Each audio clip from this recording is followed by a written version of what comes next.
My lady from Mauritania, the year of À la question posée par Madame de Mauritanie, l'année du retour. 1690, 1619. L'arrivée des premiers Africains enchaînés en Virginie, le début du commerce des esclaves. 400 ans. Et nous avons décidé au Ghana qu'il nous fallait trouver un moyen de commémorer cette année. Tout d'abord, il est quasiment certain que ces personnes étaient toutes ghanéennes. Elles sont parties des côtes du Ghana. Et nous commémorons leur départ de deux façons. Tout d'abord, les déclarations sont adressées à la diaspora ainsi qu'aux Africains restés en Afrique. Et il y a ce message, plus jamais une telle tragédie pour l'Afrique. Disons-le aux Africains avant toute chose.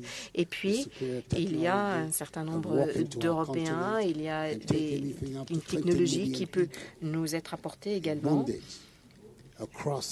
Il y a un incroyable réseau de part et d'autre de l'Atlantique. Leur travail a été utilisé, le travail de ces esclaves. Initialement, des premiers arrivés, ils n'en ont rien perçu, rien reçu en retour. C'est le premier appel que nous lançons. Nous ne permettrons jamais que cela se reproduise. Les leçons qu'il nous faut retenir résultent de cette situation. Ce sont des leçons qu'il nous faut prendre très au sérieux.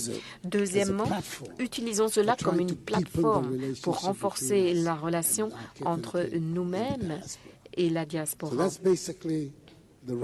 Voilà quel est ce qui sous-tend ce discours. Car cette relation nous est extrêmement précieuse. Je me suis rendue aux États-Unis et dans les pays des Caraïbes récemment pour diffuser ce message. Et l'opportunité nous est donnée d'avoir une nouvelle relation. Grâce à ces commémorations, utilisons cet anniversaire pour la construire. Il y a de nombreux avantages pour nous. La qualité des personnes ici présentes en témoigne. Le développement de l'Afrique, nous essayons de le construire chez nous et aussi grâce à vous. Nous sensibilisons également mieux les gens. Qui sommes-nous? Où sommes-nous dans le monde? Quelle est notre place? Faire en sorte que ces blocages, ces pages noires de notre histoire ne se reproduisent jamais. Il faut qu'il y ait une résonance de cette histoire, qu'elle soit entendue par vous, par la diaspora, et que le lien véritablement perdure entre vous et nous en Afrique. Permettez-moi de dire quelques mots en complément de ce qu'a dit le président Macron en réponse à la question posée par la dame du Cap-Vert. Il est clair que les possibilités sur notre continent sont telles que de nombreuses personnes avec des profils très différents sont attirées par l'Afrique. Les minéraux, 30% des minéraux, des ressources minérales sont en Afrique. Tous les minéraux dont vous avez besoin pour une société industrielle sont en Afrique. 30% des minéraux qui restent dans le monde sont sur notre continent.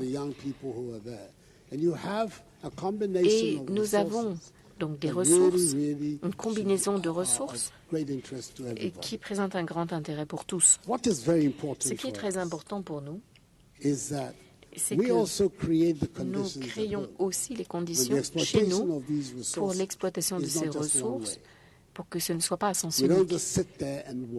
Nous n'allons pas simplement rester assis et permettre que l'on emporte ces ressources, que ce soit la Chine, les États-Unis, la France, et qui prennent ces matières premières brutes et que nous restions, nous, tout en bas de la chaîne de valeur. Je vais vous donner un petit exemple qui concerne le Ghana, pour renforcer mon propos. Entre le Ghana et la Côte d'Ivoire, nous représentons quelques 65% de la production de cacao la production mondiale. Les industries chocolatières de par le monde par an représentent une valeur de 100 milliards ou plus de 100 milliards de dollars américains. C'est la valeur de l'industrie qui repose sur le cacao. Les agriculteurs qui fournissent la matière première, les fèves de cacao, gagnent en moyenne 6 à 6 millions, 6 milliards 500 millions par an. Donc, ce qui se passe de par le monde doit avoir un sens pour nous. Il faut que nous recevions une plus grande part de la valeur ajoutée de nos matières premières. Et c'est pour ça qu'il faut que le cacao soit transformé en chocolat au Ghana. Il faut que nous ayons les compétences, il faut que nous ayons les capacités. Vous imaginez bien quelle différence cela ferait pour nos agriculteurs, les revenus pour notre nation et le potentiel qui en résulterait en termes de revenus pour le développement de notre pays. Donc, le président Macron, bien entendu, souhaiterait savoir ce qui peut revenir à la France, quelle part de cette industrie. Et c'est son rôle en tant que président français, chacun le sait. Mais notre devoir est de faire en sorte que, peu importe avec qui nous travaillons, l'engagement soit beaucoup plus profitable pour le Ghana qu'il ne l'a été par le passé. Et ça, tout dépend du type de politique et du type de mesures que nous mettons en place pour protéger nos ressources et notre avenir. Merci. Merci beaucoup. Thank you very much, Mr. President.